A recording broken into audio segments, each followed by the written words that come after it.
Let's go ahead and basically stop crime by creating an environment where more crime could persist. Not exactly a smart decision. Michelle Lujan Grisham has declared gun violence as a public health emergency. This after an 11-year-old boy was killed in Albuquerque this Wednesday. Lujan Grisham said this move comes after repeated cases of gun violence in New Mexico. In an X-post, she said, quote, "Today I signed an executive order declaring gun violence a public health emergency. To my fellow citizens, get loud, step up, demand change from your neighbors, from your friends, from your communities, from your elected leaders. Enough is enough. More coming from me tomorrow," end quote. This executive order will provide $750,000 to state agencies for the purpose of reducing gun violence.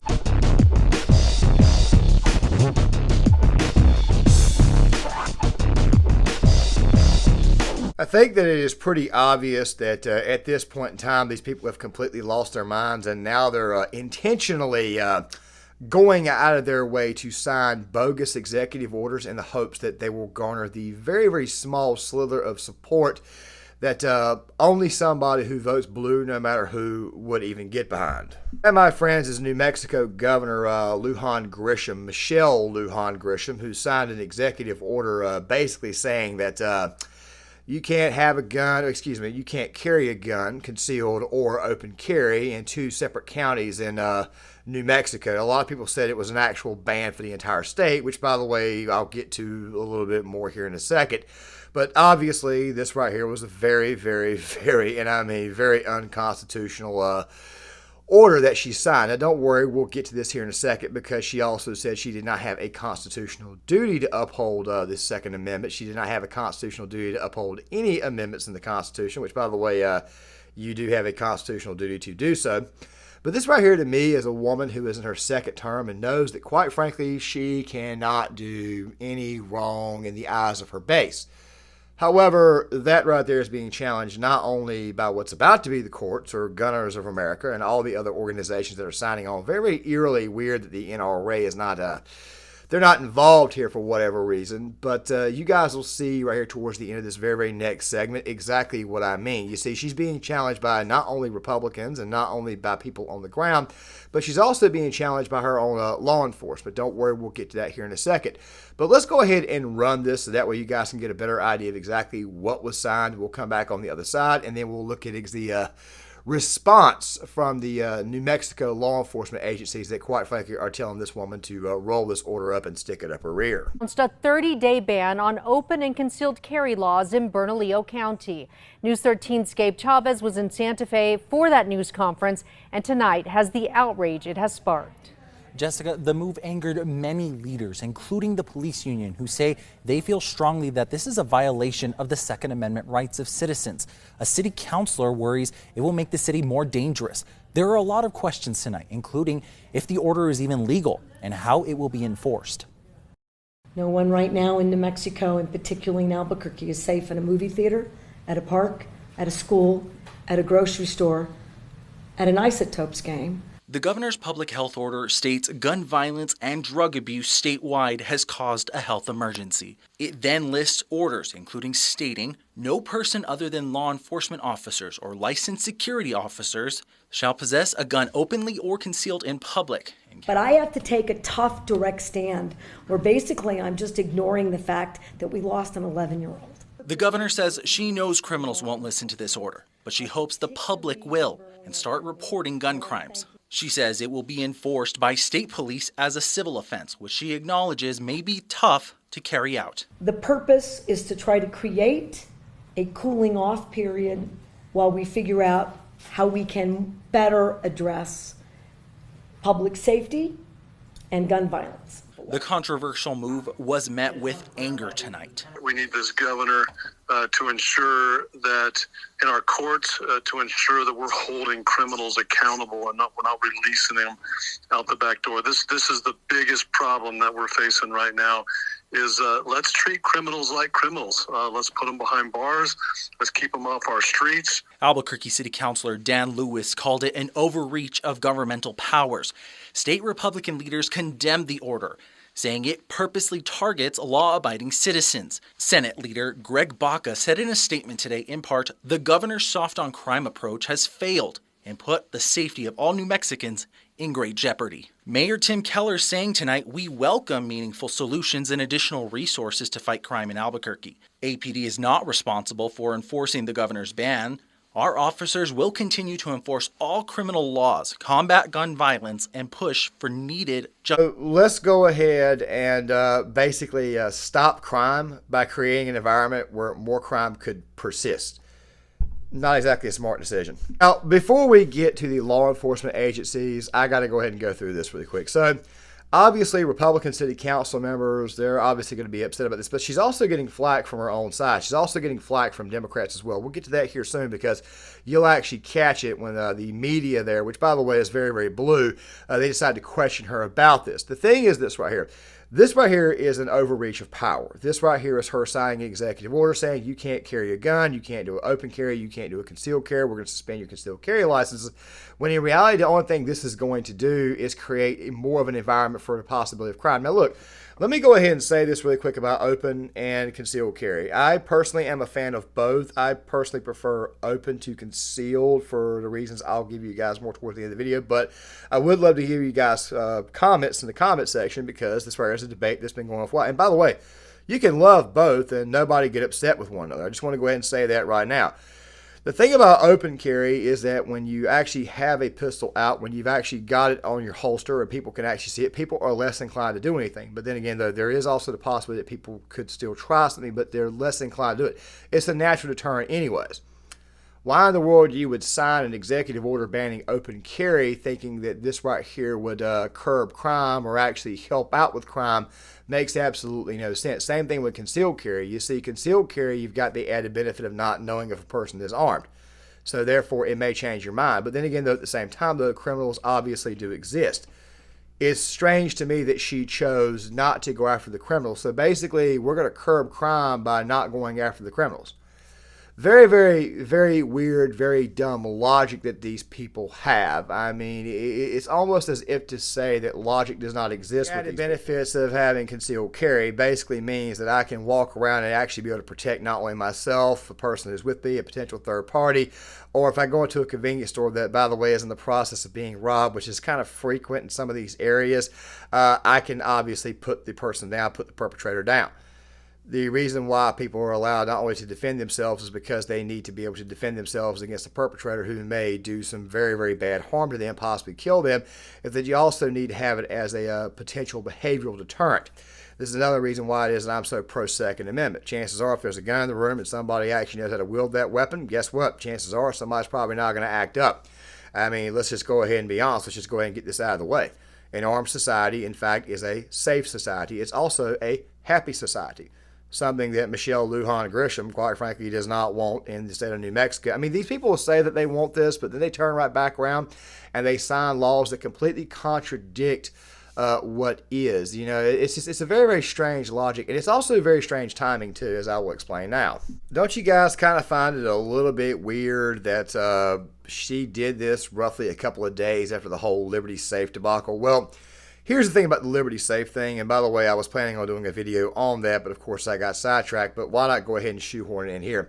So Liberty Safe is a gun safe company that recently, and by the way, they were pretty well trusted, and even though some people like Glenn Beck have gone out of their way to say that they've rectified the situation, when in reality, they really and truly did not, because they actually killed themselves, and of course they killed any potential trust that anybody would ever have in them, basically making them another Bud Light.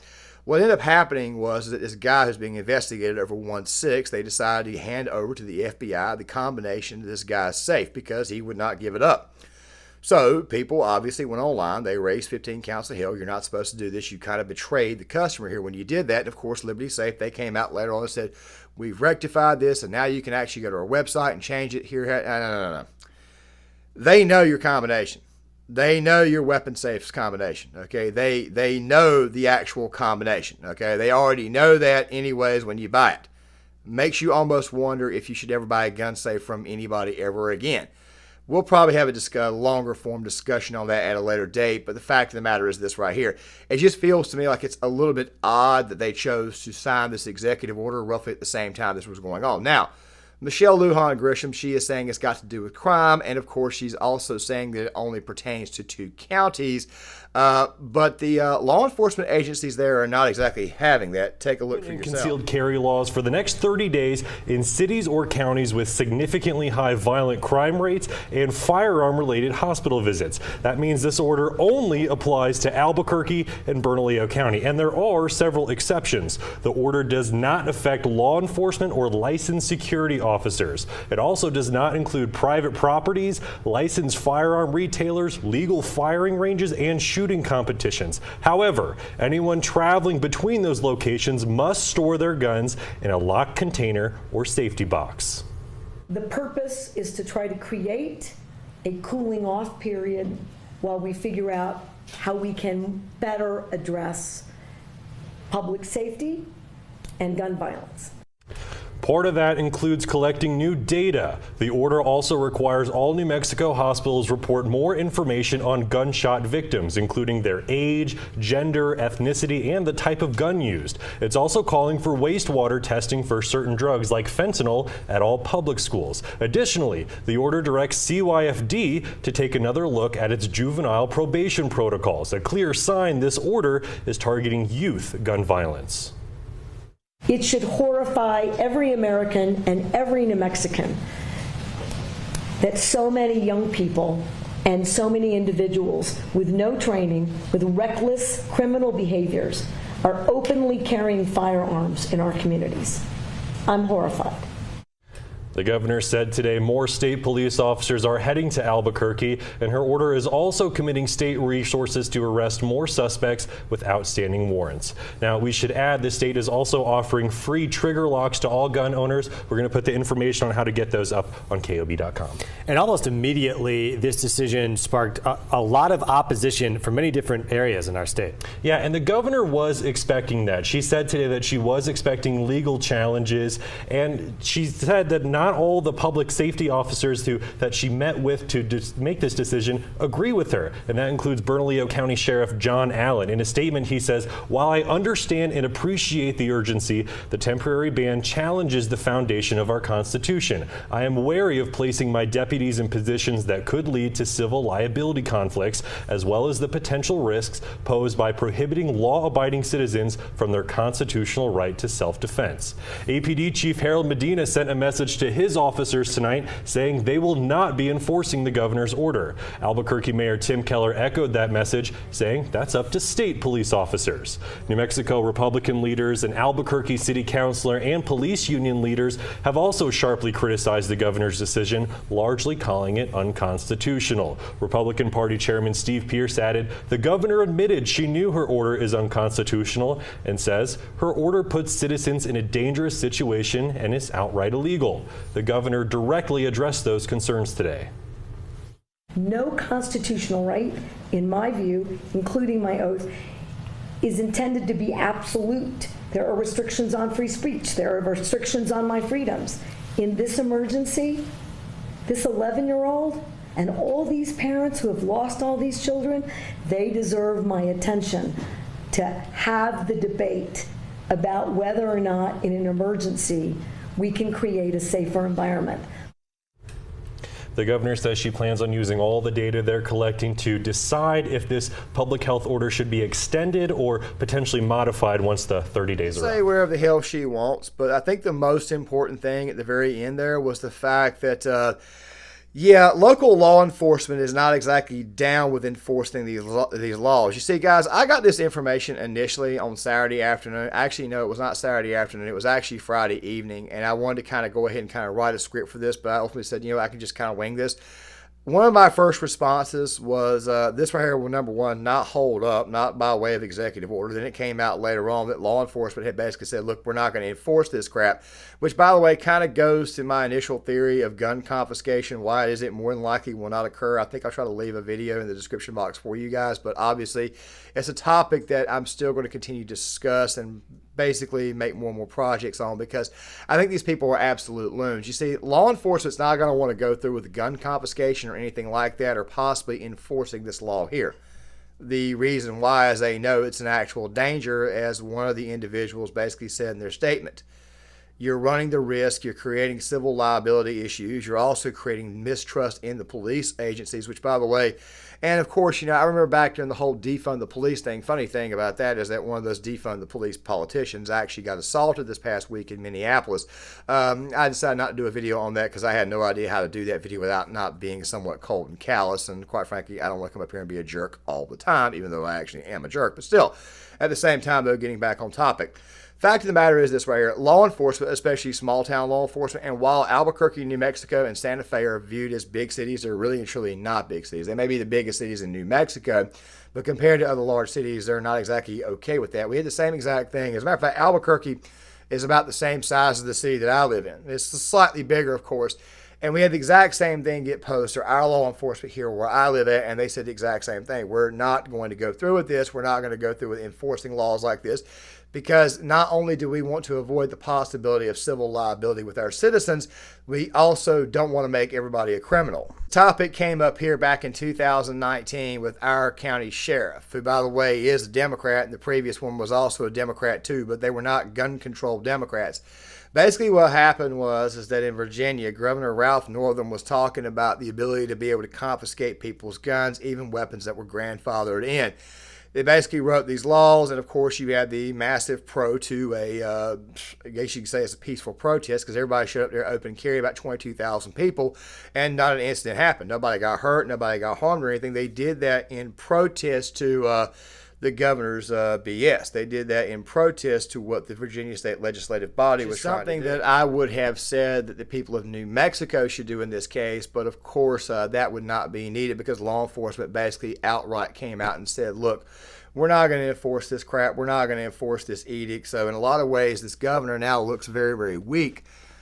And of course, she obviously chose to do this during her second term. If she had done this during her first term, Ron Chetty would have gotten elected in 2022. But then again, though, we're not here to talk about overall politics. Fact of the matter is, this right here looks so bad on so many levels. It's absolutely ridiculous. It's absolutely insane. It's just another proof that confiscation and, of course, executive orders aren't going to do a damn thing to serve the benefit. But I do got to say this right here.